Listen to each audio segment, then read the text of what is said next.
যতই ভালো-মন্দ রান্না করি, ইস বাপু! আমার আর ওসব সহ্য হয় না। ওসব কি আর ফ্যাটিস হয়? যেখানে মরিচেই ফ্যাটিস হয়।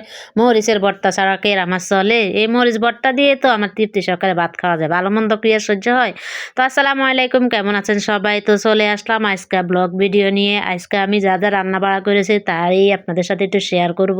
তো আজকে একটু ছেলেদের জন্য একটু ভালো-মন্দ রান্না করলাম। আপনাদের ভাইয়ারও মনটা খারাপ, তাই ভাবছি ওরও একটু মনটা ভালো হবে।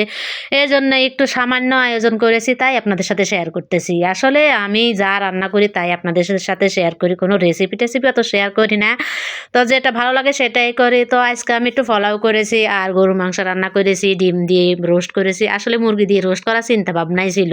তো আপনাদের ভাইয়ের মনটা খারাপ ছিল দেখে আর সকাল, সকাল ও বাজারে আর যায় নাই, রাতভর ঘুমায় নাই। সকালেও জাগন ছিল, ভাবছি একটু বাজারে পাঠাবো।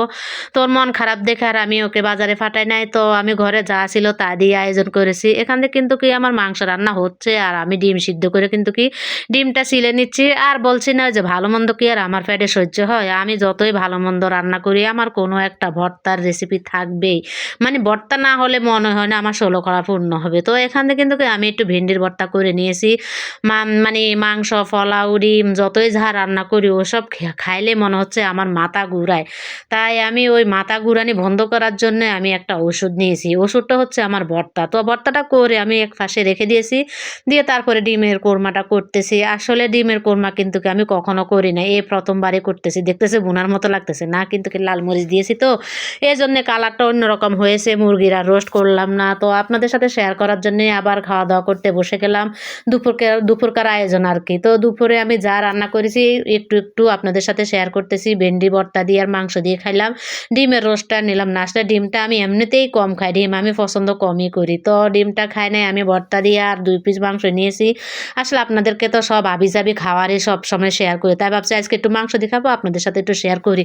তো এই যে এখান দিয়ে আবার মরিচ ভর্তা করার জন্যে আমি এখানে অনেকগুলা রসুন আর অনেকগুলা পেঁয়াজ কেটে-কুটে নিয়েছি। নিয়ে তারপর অনেকগুলা মরিচও নিয়েছি।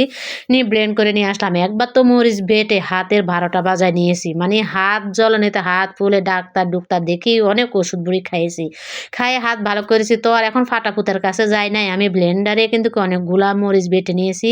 নিয়ে তারপরে ওখানে অনেকগুলা দেখতেই পেলেন আপনারা, আমি কিন্তু অনেকগুলা পেঁয়াজ রসুনে দিয়েছি। আসলে মানে ফেসবুক চালাইলে শুধু ঝাল, ঝাল ভর্তার রেসিপি দেখতে পাই।